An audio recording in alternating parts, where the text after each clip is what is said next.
Savoir ses pouvoirs, une émission faite pour vous. Votre émission pour vous amener l'information exactement là où vous êtes. Le Seigneur veut qu'il en soit ainsi. Il dit dans sa parole, mon peuple périt faute de connaissance. Dieu ne dit pas que mon peuple périt parce qu'il n'a pas d'argent. Dieu ne dit pas que mon peuple périt parce qu'il ne prie pas. Mais il dit mon peuple périt faute de connaissance. Donc il faut absolument que la connaissance vous permette de savoir ce que vous devez faire, que vous permette de savoir ce qu'il faut éviter. Et voilà pourquoi le Seigneur vous amène cette information utile dans tous les domaines de la vie.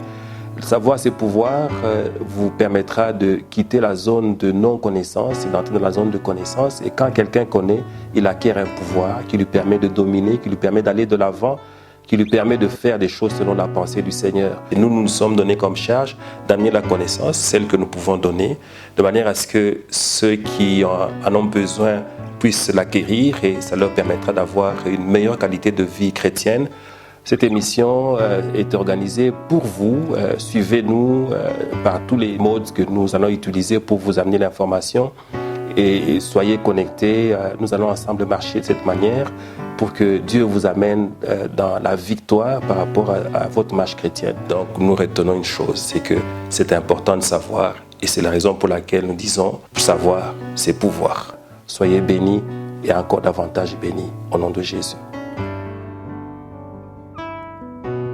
Les courtes prières en public. Il est important pour que vous ayez le temps de suivre calmement ce que nous vous disons, que vous puissiez nous abonner à notre chaîne YouTube. Là, ça vous donnera le temps d'approfondir, le temps de maîtriser ce que nous sommes en train de partager comme information. Et là, vous allez encore davantage vous équiper pour aller de l'avant.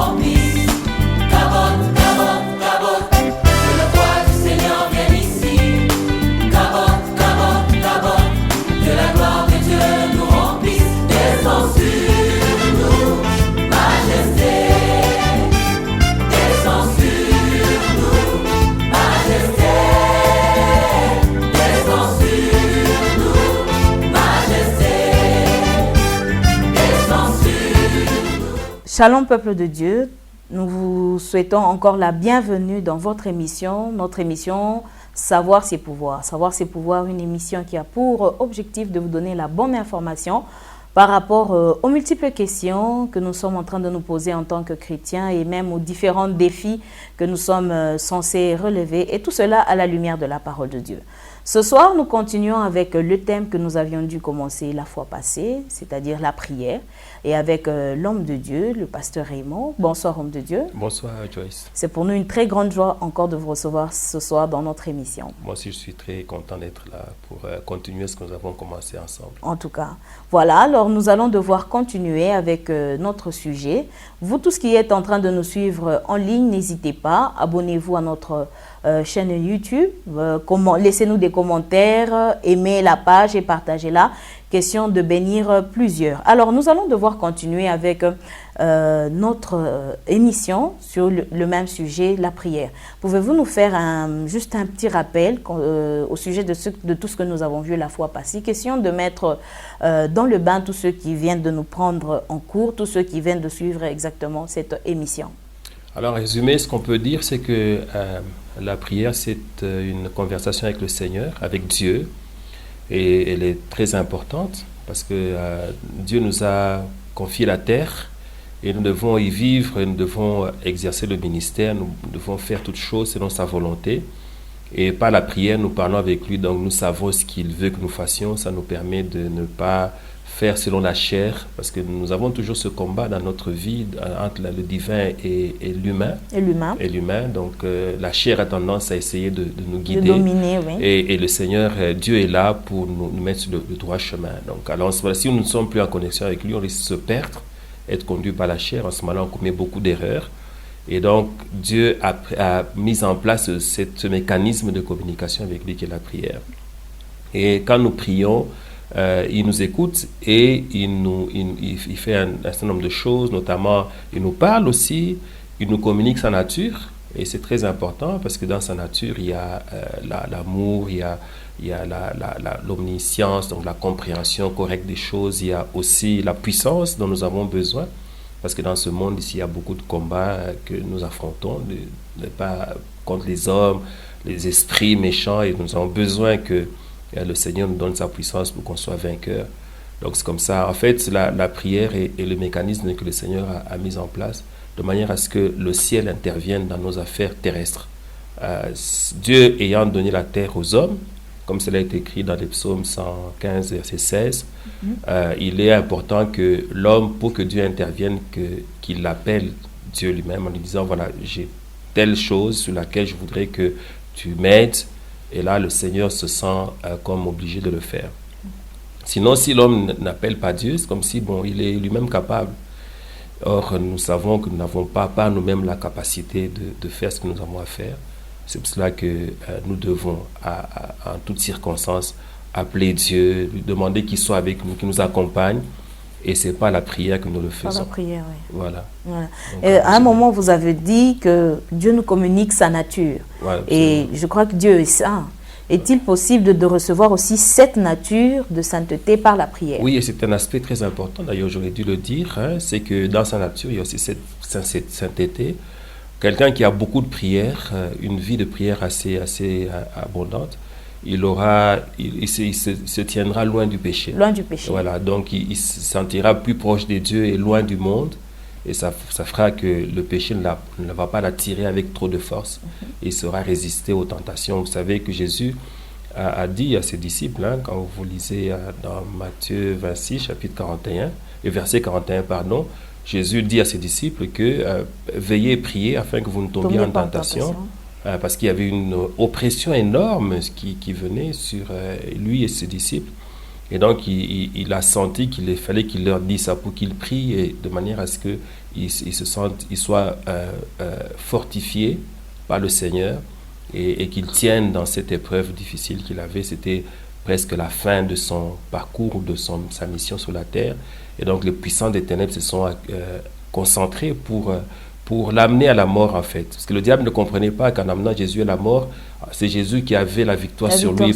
Donc c'est ça qui s'est vraiment mobilisé avec son armée pour l'amener à la mort. C'est comme ça que vous vous rappellerez que Jésus a tellement été oppressé qu'en priant, sa sueur était comme des grumeaux de sang. Des grumeaux de sang, oui. Donc c'est un moment très dur.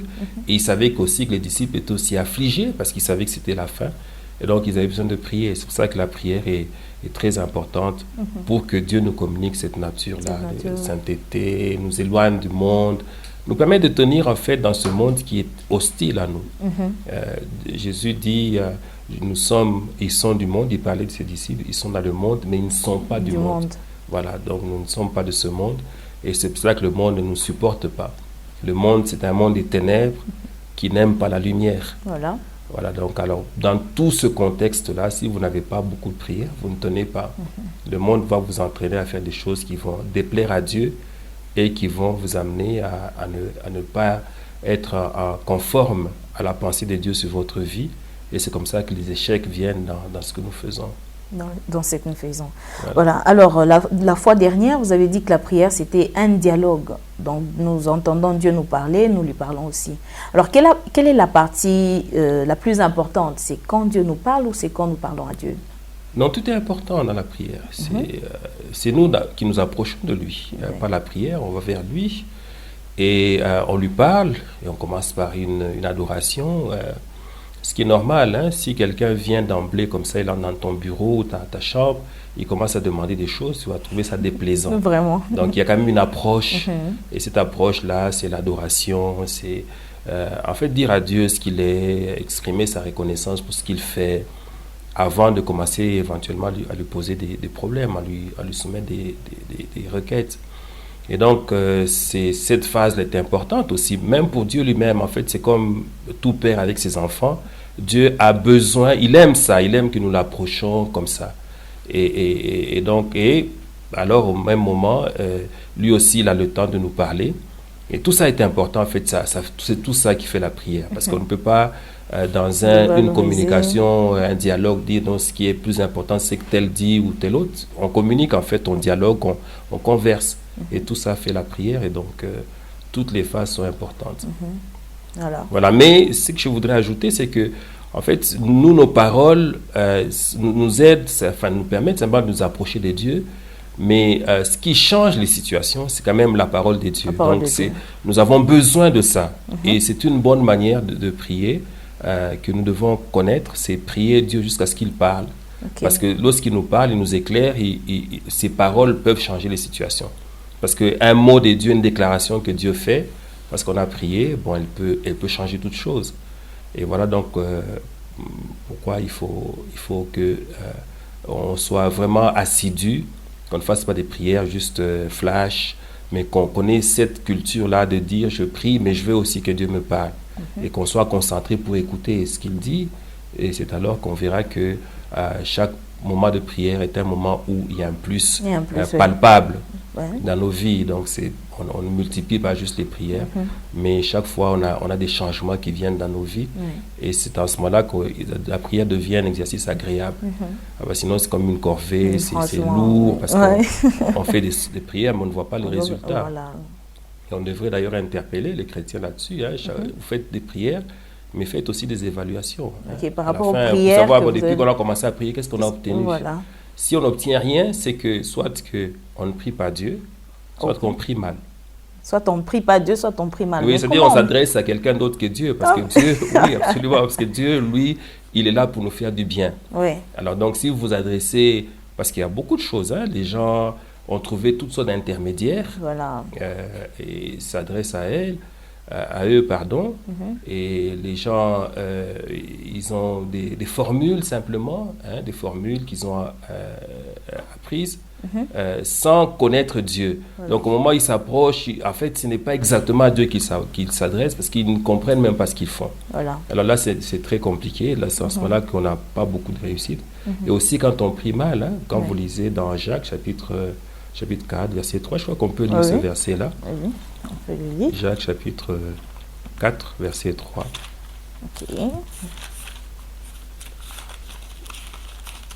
Jacques chapitre 3. Chapitre 4. Chapitre 4, voilà. 3. Le verset 3, la Bible déclare, « Vous demandez et vous ne recevez pas, parce que vous demandez mal, dans le but de satisfaire vos passions. » Voilà, donc c'est-à-dire que vous êtes conduit par la chair dans vos demandes. Et voilà comment est-ce qu'on fait des prières qui ne sont pas exaucées parce qu'on prie mal. Voilà, donc il y a beaucoup de ça.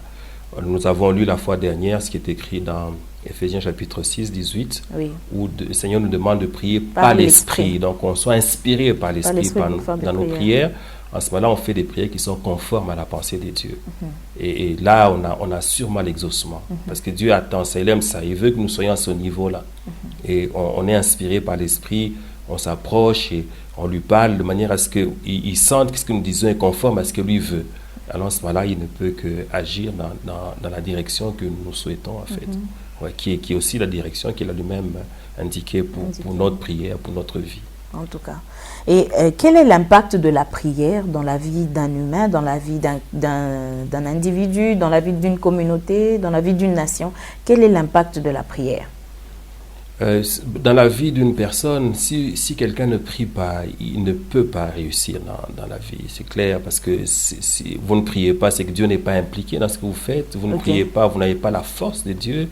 Si vous ne priez pas, vous n'avez pas la sagesse de Dieu. Si vous ne priez pas, vous n'avez pas l'inspiration de Dieu sur ce que vous devez faire. Donc, c'est très difficile dans ces conditions de réussir, parce que vous devez savoir que pendant que nous sommes sur la terre, nous entendons plusieurs voix. Le diable parle, les hommes parlent, les démons parlent. Alors, notre chair nous parle aussi. Donc, si vous n'avez pas une vie de prière, donc vous allez entendre toutes ces voix-là et finalement, vous ne saurez pas ce qu'il faut faire. Et même pire, vous pouvez faire ce qu'il ne faut pas faire. Parce que vous avez été conduit par les démons, le diable, votre chair. Donc, c'est pour ça qu'il faut prier pour que vous puissiez avoir l'inspiration divine, comme il est écrit dans Romains chapitre 12, verset 2. ne vous conformez pas au siècle présent, mais soyez transformés par le renouvellement de l'intelligence, afin que vous discerniez quelle est la volonté de Dieu, ce qui est bon, agréable et parfait. Donc c'est là, dans la prière, qu'on saisit la volonté de Dieu. C'est vrai que ce n'est pas l'unique moment, on saisit aussi la méditation de la parole, qui nous permet aussi de saisir la pensée de Dieu, mais la prière aussi très importante pour cela. Et donc, c'est comme ça qu'il est utile d'avoir une vie de prière. Dans une famille, la même chose. Et il y a aussi l'aspect combat, parce que le diable combat beaucoup les familles. C'est pour ça qu'on voit tous ces désordres dans les familles, ces conflits, c'est beaucoup d'autres choses, des maladies, des destructions. Donc la prière nous permet de nous faire obstacle à tout ça. Donc c'est utile, absolument, et même indispensable. Une communauté aussi, vous ne pouvez pas tenir en tant que communauté si vous n'avez pas de vie de prière. Et le diable combat d'ailleurs pour cette raison la prière dans les communautés. Lorsqu'il y a beaucoup de vie de prière, il y aura toujours des choses qui vont venir pour essayer d'arrêter la prière, la division. Parfois, il le fait de manière très subtile. Il va vous convaincre, alors que vous priez en groupe, que ça marche, que non, c'est pas nécessaire d'être en groupe, que chacun soit dans son coin pour prier. Et je crois que toi-même, tu as déjà fait l'expérience. Si ce n'est pas le cas, tu vas me le dire. C'est que lorsque tu pries seul, parfois c'est très compliqué. Parce que quand tu à tout moment, tu peux arrêter, alors que Dieu veut que vous continuez à converser. Mais quand on est en groupe, on se fixe des heures. Alors on est comme obligé de continuer à prier. Et donc, il y a beaucoup plus de bénéfices. Et donc, quand une communauté prie, elle est beaucoup plus forte, elle est plus inspirée. Et ça évite aussi trop de conflits. Parce que si vous ne priez pas, dans une communauté, c'est la chair qui s'exprime. C'est comme ça que vous allez voir beaucoup de conflits dans les communautés qui ne prient pas. C'est que les gens sont là en train de vivre comme s'ils n'avaient pas reçu Christ. Il y a des conflits, le tribalisme, toutes ces choses-là, des mauvais choix aussi. Les leaders doivent être les premiers à avoir une grande vie de prière, parce que si vous n'êtes pas dans une grande vie de prière en tant que leader, eh bien, ce qui arrivera, c'est que vous allez prendre des mauvaises décisions et qui vont vous conduire qui vont amener la communauté dans une mauvaise direction et peut-être détruire l'œuvre de Dieu. Donc, c'est pour cela que dans tous les cas, dans tous les groupes où il est question de Dieu, la prière a une place primordiale. Mais il y a certains qui se posent la question, ils disent qu'il y a des gens qui ne prient pas. Mais on voit leur vie physiquement avancer. On se dit que eux progressent, prospèrent plus que nous. On se dit, mais eux ne prient pas. Il y en a qui réussissent à l'école sans prière, sans croire en Dieu. Dans notre environnement, on se rend compte qu'il n'y a pas vraiment cet impact de la prière. On se dit, bon, eux ne prient pas, mais eux avancent. C'est quoi l'impact vraiment de la prière? On les accuse, on dit, mais Seigneur, eux ne prient pas, tu les bénis et tu fais tout ça. Mais nous qui prions, voilà, nous sommes fauchés, nous n'avons rien, nous n'avançons pas et tout ça. Oui, en fait, ça, c'est une stratégie du diable qui pousse les chrétiens à avoir leur attention portée sur ce type de personnes qui réussissent apparemment. Et d'ailleurs, si vous allez plus loin, vous allez vous rendre compte que peut-être ce n'est pas ce qu'on a comme image à partir de loin, ce n'est pas la bonne image. Parce que je crois qu'en dehors de la réussite matérielle, qui n'est d'ailleurs pas le grand critère pour Dieu pour apprécier une vie, il y a aussi la vie intérieure, la vie spirituelle. Nous sommes des êtres spirituels. Est-ce que toutes ces personnes qu'on a envie ont eu une vie spirituelle épanouie? C'est un débat. Enfin, c'est une question. Et puis, il y a un autre. Vous voyez, il y en a aussi qui réussissent parce qu'ils se sont engagés, ils se sont mis dans des pactes avec le diable. Vous savez ce que le diable est, c'est que lorsqu'il te donne des biens, il te communique à sa nature. Donc, ce sont des personnes qui ont de la prospérité matérielle, mais qui ont à l'intérieur d'elles beaucoup de méchanceté à cause de la nature que le diable leur a communiquée.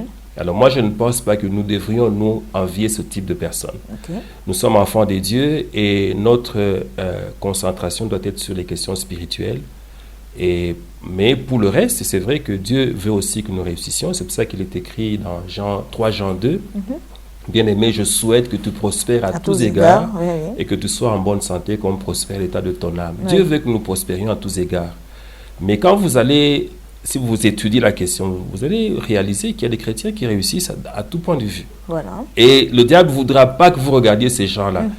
Fais simplement une petite observation. Tu te rendras compte que chaque fois qu'un chrétien réussit, il y a un bruit qui commence à circuler qu'il a touché à quelque chose. Voilà. On va dire non, il est mystique et tout. Donc, en fait, c'est tout ce bruit-là ou toute cette analyse-là qui se diffuse a pour objectif de donner l'impression que Dieu ne peut pas faire réussir. Voilà. Donc, le chrétien, il est amené à souffrir, à être dans la peine, ce qui n'est pas du tout vrai. Et notre Dieu veut que nous prospérions à tous égards. Et examiner la vie de certains chrétiens, vous allez vous rendre compte qu'ils prospèrent réellement. À tous égards, il y a des chrétiens qui sont extrêmement riches, ils sont en bonne santé, qui ont une grande influence dans le monde. Il faut pas s'arrêter dans cette analyse de ce qui se passe ici dans notre pays. Il est vrai que la condition de notre pays constitue également un frein à certaines choses. Nous sommes dans un pays qui est ce qu'il est, avec beaucoup de problèmes que nous avons vécu pendant longtemps, une économie par terre et tout ça. Bon, donc, dans ce contexte-là, faire des grandes affaires, des millions, c'est très compliqué. Et c'est l'une des raisons pour lesquelles nous prions pour notre pays, pour qu'il s'améliore et tout. Vous allez voir, quand les choses vont se remettre à fonctionner normalement, il sera facile de trouver des millionnaires parmi les enfants de Dieu. Oui. Voilà. Ah, ok. Et y a-t-il une prière que Dieu ne peut pas ignorer? C'est-à-dire, quand tu viens dans la présence de Dieu, tu fais une prière, Dieu est dans l'obligation de l'écouter, de t'exaucer. Est-ce que ce type de prière existe? Obligation, non, parce qu'on ne peut jamais obliger Dieu à faire des choses. Mais comme tout père, Dieu prend plaisir à nous faire du bien. Il y a quelques critères. Le premier critère, c'est que nous devons...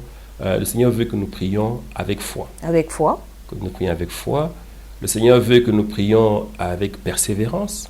Donc, on n'arrête pas de prier. Le Seigneur veut que nous prions au nom de Jésus. Au nom de Jésus.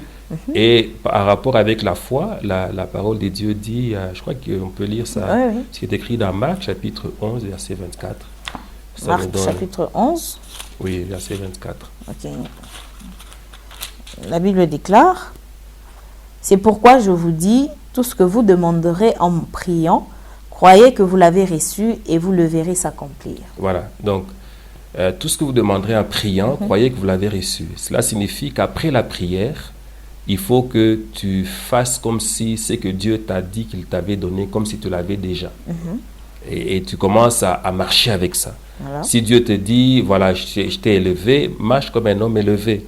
Si Dieu te dit, je t'ai béni, marche comme quelqu'un qui est béni. Si Dieu te dit, tu es guéri, marche comme quelqu'un qui est déjà guéri. Voilà. Même si tu continues à avoir les symptômes de la maladie pour laquelle tu priais Dieu, mais marche comme si la guérison était déjà là, comme si les symptômes n'étaient plus là. Et là, tu verras que le Seigneur va impérativement faire réaliser ce qu'il a proclamé. Parce que la Bible dit... ce que vous avez demandé en priant, croyez que vous l'avez déjà reçu et vous le verrez s'accomplir. Voilà, donc c'est important cette dimension-là, la foi. C'est l'une des plus grandes clés pour avoir une vie de prière épanouie. Voilà. Vous avez dit à un moment que nous devons prier. Dieu veut que nous prions au nom de Jésus. Alors il arrive d'un moment où, quand nous sommes dans une certaine situation, on se dit, je prie le Dieu de mon père, le Dieu de mon pasteur, le Dieu de tel, le Dieu du... Est-ce que nous pouvons aussi passer par là pour recevoir l'exaucement? Oh, toi, le Dieu de mon pasteur, le Dieu de mon berger.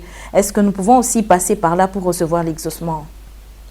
En fait, lorsque nous le faisons, c'est une façon de dire à Dieu, toi qui as fait ceci et cela avec mon père. En fait, on réveille les souvenirs de Dieu par rapport à ce qu'il a accompli avec un homme. Voilà. Alors, c'est pour ça que nous parlons, ce n'est pas que cet homme devienne intermédiaire entre Dieu et nous. Il n'y a qu'un seul médiateur entre Dieu et nous, c'est Jésus-Christ. Un seul, il n'y en a pas deux. Voilà. Alors donc, à partir du moment que le Seigneur a accompli des exploits, a fait des choses, avec un Père spirituel qui lui a permis d'accomplir des exploits, nous pouvons rappeler à Dieu que, voilà, tu as fait des choses avec tel, tu peux faire aussi avec moi. C'est comme ça qu'on dit le Dieu de tel. Et Dieu lui-même n'est pas contre ça. Vous savez que lui-même se présentant à Moïse, il dit qu'il est le Dieu d'Abraham, d'Isaac et de Jacob. Voilà, donc Abraham, Isaac et Jacob sont des personnes que Dieu a appelées, avec lesquelles il a fait un parcours que lui-même Dieu estime être très intéressant. Voilà. Et donc, ils sont devenus une référence. Et ce n'est pas mal qu'on puisse invoquer leur nom. Donc, autant qu'on peut le faire avec des personnes avec lesquelles nous sommes dans notre génération, dès lors que nous savons que ce sont ces personnes, avec ces personnes, il y a eu des choses extraordinaires qui sont accomplies dans leur parcours avec le Seigneur.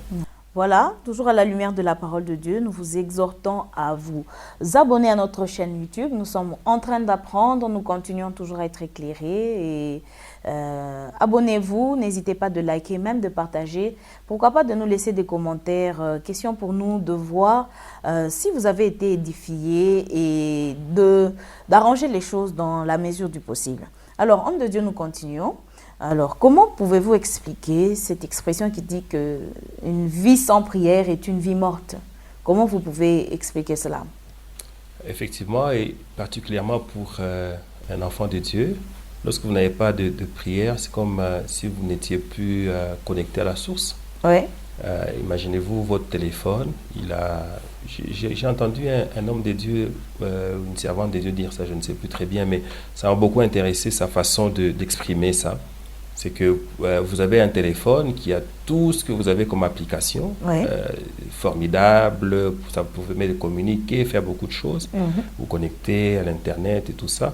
Alors imaginez-vous qu'avec toutes ces applications-là, que vous ne branchez pas au courant votre téléphone, ça fera qu'à ce moment, il sera à low bat. Exactement. Et dès qu'il est low bat, vous allez essayer de connecter, de communiquer, ça ne passera pas. Oui, oui. Les applications sont là. Sont là, mais il n'y a pas de charge. Toutes les possibilités que le téléphone offre sont là, mais il n'y a pas d'énergie. Donc, il n'y a pas de possibilité que vous puissiez utiliser votre téléphone. C'est la même chose avec la prière. Donc, vous êtes là, vous avez toutes les capacités que le Seigneur a mises en vous, avec toutes les opportunités qu'il a déjà placées devant vous. Mais si vous n'avez pas de vie de prière, tout ça ne s'accomplira pas. On voit, il y a beaucoup de gens qui ont des promesses du Seigneur, des promesses, des grandes visions, mais sans prière, on se rend compte que ça ne s'accomplit pas. Parce que la prière fait partie de ce qu'il faut faire pour réussir, pour obtenir l'accomplissement des promesses de Dieu. Et pour beaucoup de choses, il y a des personnes qui ont même trouvé que certains prophètes sont des faux prophètes, parce qu'il y a eu des messages qui ne se sont pas accomplis. Réalisé, oui. Mais voilà, c'est le genre de personnes qui reçoivent des messages et qui ne font rien après. Donc, c'est comme un jardin non arrosé. Vous avez mis là, dans ce jardin, les meilleures des fleurs possibles. Mais comme il n'y a pas d'arrosage, eh bien, il n'y aura pas de vie pour ces fleurs-là. Donc, c'est comme ça que plusieurs chrétiens ne réussissent pas. Parce qu'il y en a beaucoup qui abandonnent leur vie de prière. Le Seigneur nous demande de continuer à prier avec persévérance. Donc, il faut que ce soit une façon de vivre. Ça doit être notre mode de vie. Tous les jours, un bon chrétien doit tous les jours prier. Donc, la prière fait partie de ce qu'on peut appeler la respiration du chrétien. Tous les jours, vous devez prier. Sinon, vous allez faner et jusqu'à ce qu'éventuellement, cela va vous amener à disparaître ou plutôt à vous éteindre spirituellement. Donc, vous pouvez avoir un extérieur qui a l'air bien, mais à l'intérieur, c'est déjà mort. C'est mort, oui. Oui, parce que vous êtes déconnecté de la source de votre vie et de votre marche. De votre marche, voilà. Avec moi, je te répondrai. Alors, qui a la possibilité d'invoquer? Qui a le droit d'invoquer? Et aussi, nous voulons avoir un éclaircissement sur la différence, s'il y a une différence entre prier et invoquer. Voilà, quand le Seigneur... Nous pouvons commencer par la différence et puis... Oui, bon, la prière, elle a multiples formes. On peut prier, on peut adorer, dans la prière, on peut faire une demande. Mais voici que le Seigneur dit, invoque-moi, je te répondrai, je te montrerai des choses cachées que tu ne connais pas encore. Donc ici, on a besoin d'une révélation. Et quand le Seigneur dit invoque-moi, cela signifie cherche-moi assidûment. Donc approche-toi de moi avec ce désir de recevoir cette révélation-là. Donc il y a cette approche ardente que le Seigneur veut que nous fassions auprès de lui et en train de demander qu'il nous éclaire sur des choses que nous ne comprenons pas ou que nous ne connaissons pas. Donc c'est dans ce cadre-là que ce verset-là s'applique. Et celui qui prie comme ça fait partie de la prière, mais c'est une prière avec une insistance sur l'obtention d'une révélation ou d'un éclaircissement. Et donc, si quelqu'un prie comme ça, eh bien, alors, en ce moment, le Seigneur va lui montrer, comme lui-même le dit, des choses cachées qu'il ne connaît pas ou qu'il ne comprend pas. Et c'est le type de prière qu'on en fait quand on marche un peu comme dans une situation de confusion, une situation d'incompréhension. Et on a besoin que le Seigneur éclaire des choses pour que l'on sache d'abord où est-ce qu'on en est, qu'est-ce qu'on doit faire. Et là, on invoque le Seigneur avec ce passage-là. Et là, on a des réponses à nos questions qui nous permettent de nous refixer sur notre objectif, de savoir de quelle manière marcher. Et ça garantit alors à ce moment-là la réussite dans ce que nous faisons. Et qui a la possibilité d'invoquer Dieu? Qui a le droit d'invoquer Dieu? Y a-t-il une catégorie des gens qui peuvent vraiment invoquer Dieu? Oui, ou tout le monde peut invoquer Dieu? Tout enfant de Dieu peut l'invoquer et il donne des réponses. Mais il arrive le moment où le Seigneur peut faire grâce à quelqu'un qui n'est pas enfant de Dieu, qui peut aussi demander à ce que Dieu l'aide, l'éclaire. Parfois, vous allez entendre quelqu'un qui n'est pas enfant de Dieu, mais qui a dit « J'ai demandé à Dieu, Seigneur, éclaire-moi, où est-ce que j'en suis ?» et qui a reçu une réponse du Seigneur. Donc, cela arrive et donc le Seigneur lui-même, il est souverain. Mais en général, ou dans l'ordre normal des choses, il faut d'abord devenir enfant de Dieu pour obtenir ce droit-là d'aller insister pour qu'il parle et l'éclaire des choses. C'est donc une condition, c'est un préalable en fait, de devenir enfant de Dieu. Et ça me permet de profiter pour dire que ce n'est pas difficile de devenir enfant de Dieu. Nous sommes des créatures de Dieu, tous, mais nous ne sommes pas tous enfants de Dieu. Enfants de Dieu, on le devient.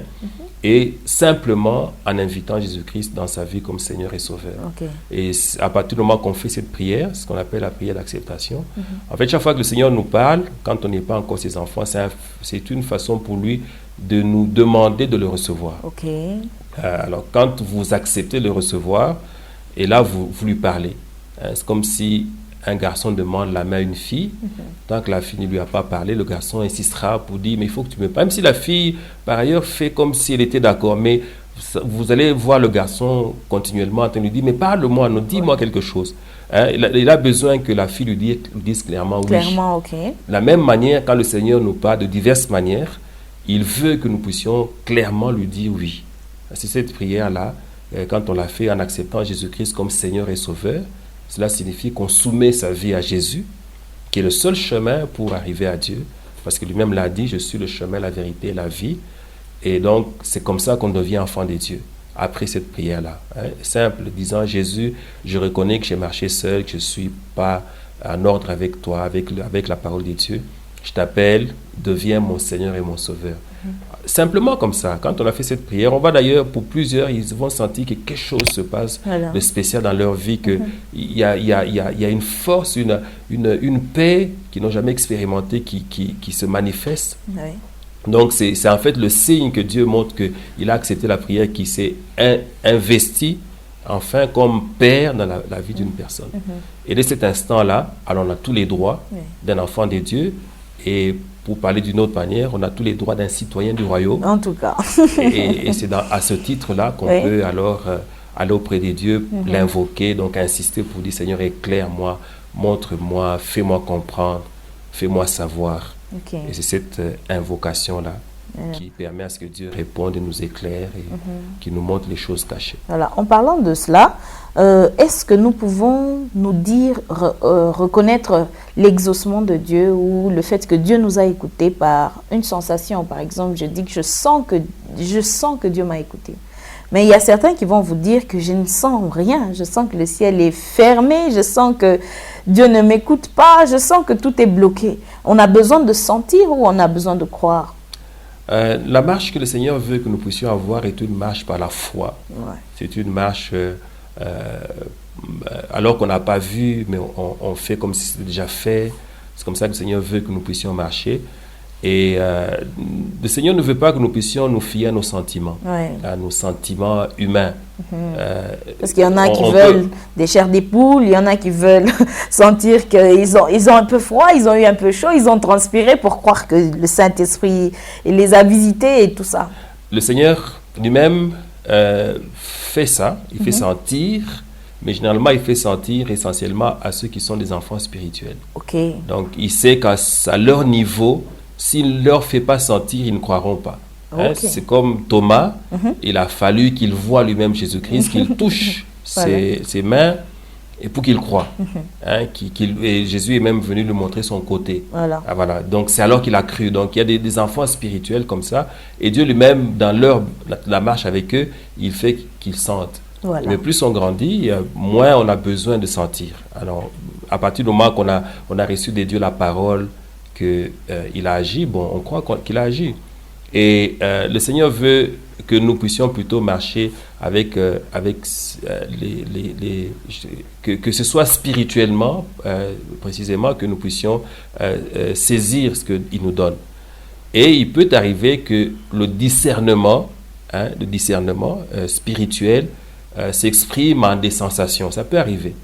Mais ça fait partie d'une communication spirituelle avec Dieu. Voilà.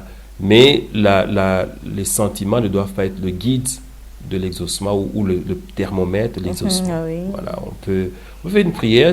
Vous avez beaucoup de personnes ont un problème avec, par exemple, le fait de recevoir la guérison.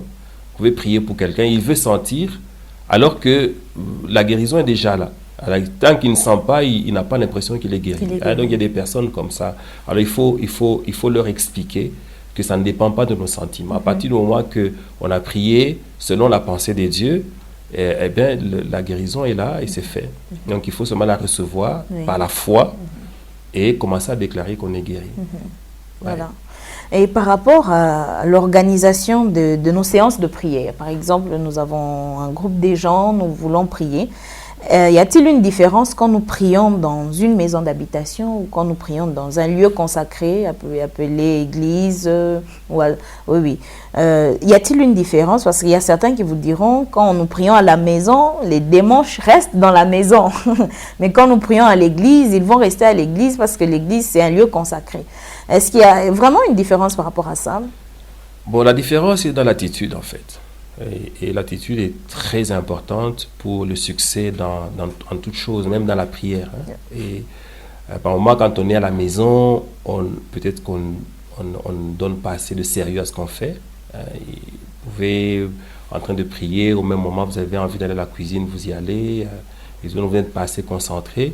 Alors, quand vous allez à l'église, il y a cette solennité dans la prière qui est importante pour qu'on fasse une bonne prière. Hein. Et à la maison, vous pouvez toujours prier avec votre téléphone, vous répondez parce que vous êtes à la maison, mais à l'église, vous allez sentir que ce n'est pas bien, ce n'est pas convenable que vous puissiez avoir le téléphone ouvert, que vous répondiez aux appels. Donc on est plus concentré lorsqu'on va dans un lieu consacré pour la prière. Donc c'est ça qu'on gagne en fait à aller prier là où dans le lieu qui est consacré pour cela.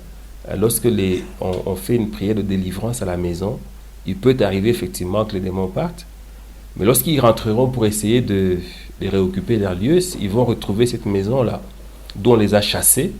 Alors s'il arrive que ce soit un moment où il n'y a plus de vie de prière, où il y a des conflits, donc l'espace n'est plus, l'atmosphère n'est pas bonne, eh bien ces attaques-là peuvent créer des conséquences très néfastes. Donc, pour la délivrance, en tout cas, le conseil que je donne à tout le monde, c'est le faire à l'église ou dans les lieux de prière où la prière se fait continuellement, de manière à ce que ces démons qui sont fâchés lorsqu'ils partent, lorsqu'ils rentrent, ils trouvent que la prière continue. Alors, en ce moment-là, ils ne seront pas à mesure de faire du mal. Donc, c'est mieux de faire la délivrance à la maison, plutôt à l'église, plutôt que de faire à la maison. À la maison, oui. Voilà. Mais il peut arriver des cas où les démons se manifestent dans une prière à la maison. Voilà, vous n'allez pas dire, bon, écoutez, on arrête, on va à l'église. On transporte vers l'église. Vous faites la délivrance à la maison, parce que c'est dans ces lieux-là que le démon là s'est manifesté. Pas forcément les gens de la maison. Vous pouvez parfois organiser une prière, vous appelez des personnes externes à la maison pour la prière, et l'une des personnes connaît cette manifestation de démons. Vous pouvez les chasser, les démons, à ce moment-là, parce que c'est à ces lieux-là qu'ils se manifestent. Mais il ne faut pas que ce soit une pratique que vous fassiez des délivrances dans vos maisons. Il faut éviter ça. Il faut éviter, parce qu'en plus, il y a parfois des démons en partant qui laissent des marques qui sont un peu pour eux comme des lieux à partir desquels ils peuvent entrer. Oui. Alors si vous, après la délivrance, vous ne sanctifiez pas la maison, Donc la maison est exposée à des attaques et vous pouvez vivre des oppressions et tout, alors que la maison est un endroit de repos. Donc c'est mieux de ne pas avoir cette culture de faire des délivrances à la maison. Ah oui, en tout cas. En dehors de ça, nous remarquons que pour la plupart, il y a des gens qui vous diront que je sens une lourdeur dans la prière, je sens que je ne prie plus comme avant, je sens que... Quelles sont les causes qui font à ce que les gens deviennent lourds dans la prière? D'abord, la prière dérange beaucoup le diable parce qu'elle permet à ce que les gens communiquent avec Dieu, qu'ils acquièrent tout ce que nous avons dit qu'on pouvait acquérir dans la prière. Et donc, le diable travaille pour qu'il n'y ait pas de prière. Donc, il y a tout un combat pour arrêter la prière. Donc, c'est la raison principale pour laquelle on sent des lourdeurs. Mais le reste, ça peut être aussi une paresse, ça peut être aussi une fatigue normale. Vous avez été au travail toute la journée, vous entrez directement en prière.